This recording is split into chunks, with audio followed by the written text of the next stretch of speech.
everybody, and welcome back to my channel where I am doing a painting video today. It's super duper sped up, I have to say that now. This is about 1, 2, 4, 5, maybe 6 hours worth of painting, all kind of reduced down into a 5-minute video. I am surprised that it reduced down that much, but I did do an awful lot of pre-rendering before, so apologies about that if it goes by a bit too fast. So this is a request from my Patreon James Salter, who wanted me to do another mini painting. This is why none of my other Patreon request videos have been getting done, because every single time I've been working on YouTube videos that haven't been my gaming ones, it has been this one. It has taken absolutely forever, and I picked what I thought would be a slightly easier mini to paint, because this is from the board game World of Smog, which is one of the other ones that I also did for James previously, the werewolf one. But this is from one of the expansions that I got, not recently. I got it after the main game came out, because the production for this one kind of got reduced, sorry, not reduced, extended an awful lot. There was a lot of problems with the World of Smog. It was something to do with Chinese New Year.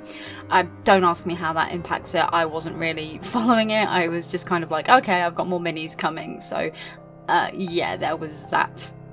So, the expansion to the World of Smog base game that this is part of is called The Embassy. So it comes with 8 enemies and 2 new heroes to play the game. It is where the gentlemen of the Unicorn Club will have to face some of the most feared weapons in London, which are actually surprisingly themselves.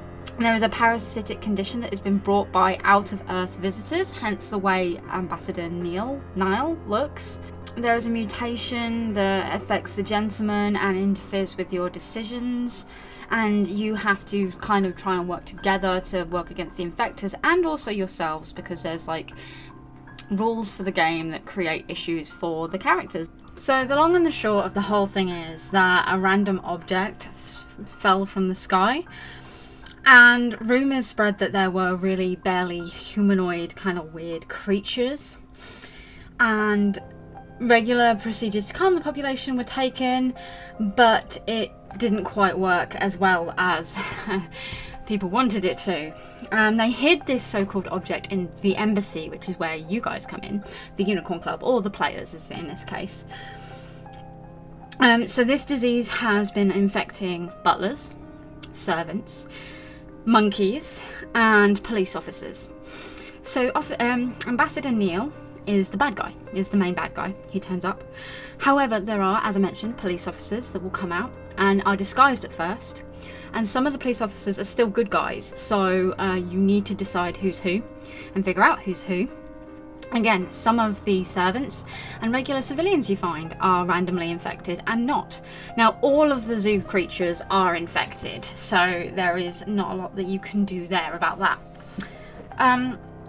So this is a really, really fun mini to paint, to be honest, even though I curse it at the same time. I did a lot of water blending, which I do need to improve on, because I hadn't actually done it before this one, so it's something that I do need to get better at, and I do need to try again on a different mini. Probably not one this big as well, would probably help. I also do need to start using more technical paints. I used the glow paint from Citadel Miniatures, Tetris? Not Tetris, it's a technical paint that begins with a T, and while it worked pretty well, I do think that if I'd have mixed a little bit of the base colour of the miniature into that, it probably would have looked better. So I'm really, really proud of the steampunky nature, or the steampunky parts to this alien creature. I think they came out really, really well. I think the highlighting worked really, really well, and I got a good brassy kind of colour without going too bright or new gold, which is something that I always find difficult when it comes to steampunk. My junk journals tend to work out really, really well because I fluff it, and I use about 4 or 5 layers of rub and buff on the front covers, which works really, really well, but I can't do that on minis like this. I have to use a mix of dry brushing, inking and paints, obviously. So I did use some gold, but not enough to actually make it a gold miniature. So I hope that that comes through really, really well. Now when it comes to the base, I'm aware that it's not a sculpted base and that I probably should have done more work to sculpt it and things like that. But this is for a board game. This is not a display piece. This is not a mini that I'm going to put on my shelf and show off. This is literally so that I can put it on a board, play it, and it'll look good enough to play with, and I won't feel stressed if it gets chipped or damaged because I can redo it myself. And that's why the base looks the way it does. Though I have used a little bit of dried grass kind of stuff to make it look like there's grass growing between the cobblestones. Anyway, I do hope that you have enjoyed this video. Oh, excuse me, and my random ramblings. If you have enjoyed this, there will be more like this at some point. They do just take a really, really long time. I mean that I get stuck with a lot of gaming videos on my channel when this is predominantly the thing that I want to do. So, as always, if you have enjoyed this, please do like, comment, share and subscribe, and I will see you next time.